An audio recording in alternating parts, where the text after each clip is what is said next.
Bonjour Jean-Philippe. Olivier Meyer, vous êtes professeur des universités, Université Paris-Créteil, vous êtes Exactement. directeur de l'observatoire ASAP, Oui. qui signifie Action sociétale et action publique. Action sociétale et action publique. Et ensemble, on va essayer une performance.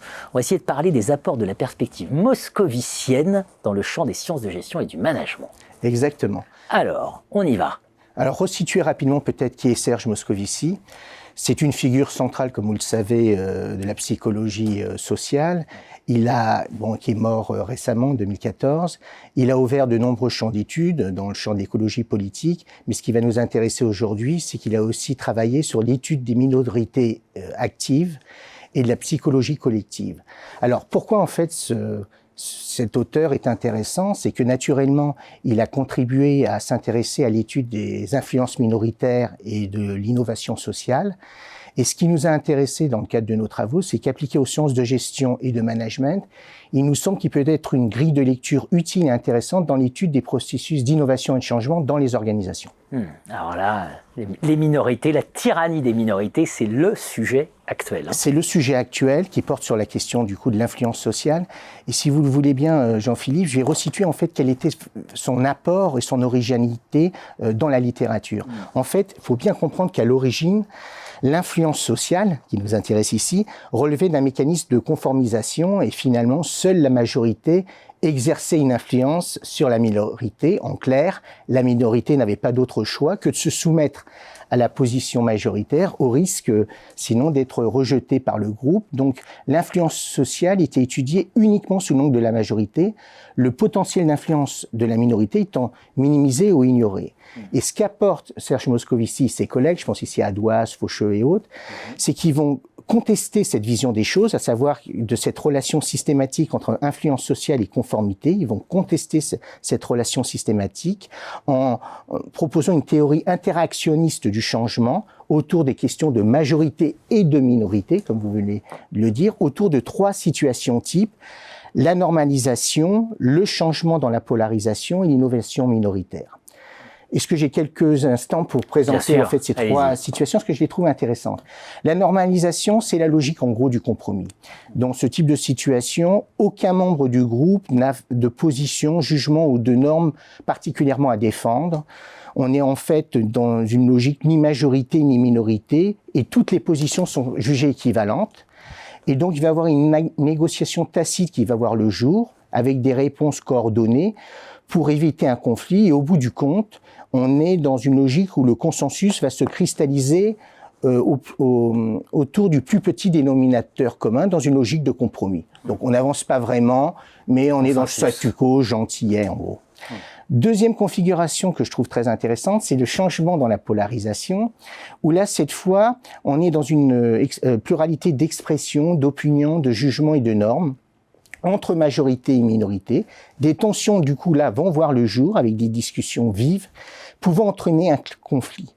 Et ce risque peut aboutir soit à une logique de clivage, nous, avec un risque de dislocation du groupe, ou à une logique de changement. C'est ça qui est intéressant, c'est que dans une perspective de changement, Serge Moscovici nous enseigne que ce changement va s'inscrire dans une logique de polarisation des attitudes, autour d'une cristallisation de positions plus extrême que celle des positions initialement défendues par les partis. Donc, contrairement au compromis, le changement dans la polarisation ne va pas aboutir à du statu quo, bien au contraire, il va modifier les règles du jeu au sein du groupe, et le groupe va évoluer au niveau du changement de ses pratiques et représentations.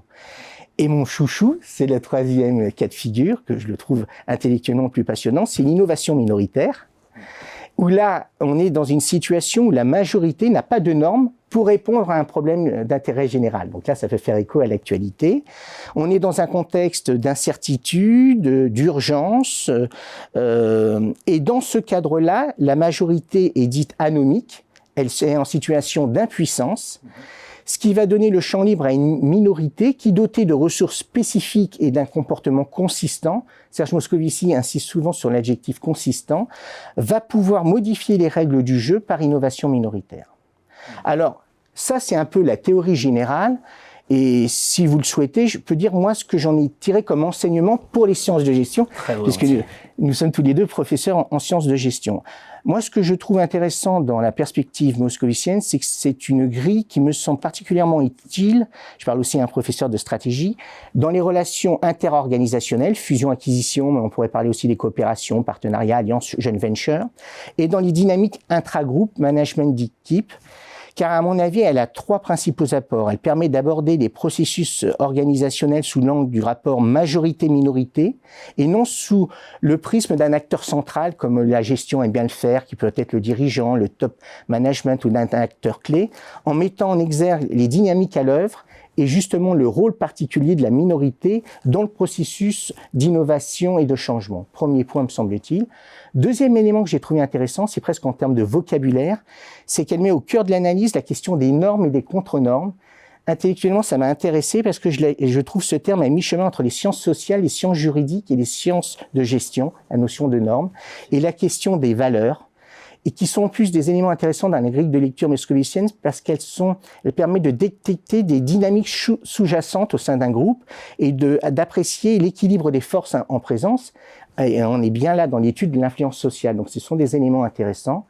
Dernier point, c'est que ça permet d'avoir un éclairage, je trouve, nouveau et original sur les processus émergents en matière d'innovation, en soulignant l'importance du contexte. Je pense que dans les sciences de gestion, on devrait être attentif à cette notion qui, dans un contexte de survie, d'urgence ou d'incertitude, peut mettre à mal des principes bien établis, souvent de la position majoritaire, d'une légitimité rationnelle légale. Et cette remise en question peut ouvrir le champ à d'autres acteurs, mais plus marginaux, déviants, périphériques, qui pourront produire du changement et de l'innovation. Pour conclure, moi je dirais que le grand mérite pour moi de Serge Moscovici est d'avoir su du coup remettre en cause ce lien systématique qui a marqué la littérature pendant un laps de temps important entre influence sociale et conformité, reposer la question de la normalité et de la normalité, et en pensant différemment le concept central de déviance à travers l'étude des minorités actives. Absolument passionnant, il est urgent de mobiliser Moscovici en gestion. Merci beaucoup. Merci à vous Olivier Meyer.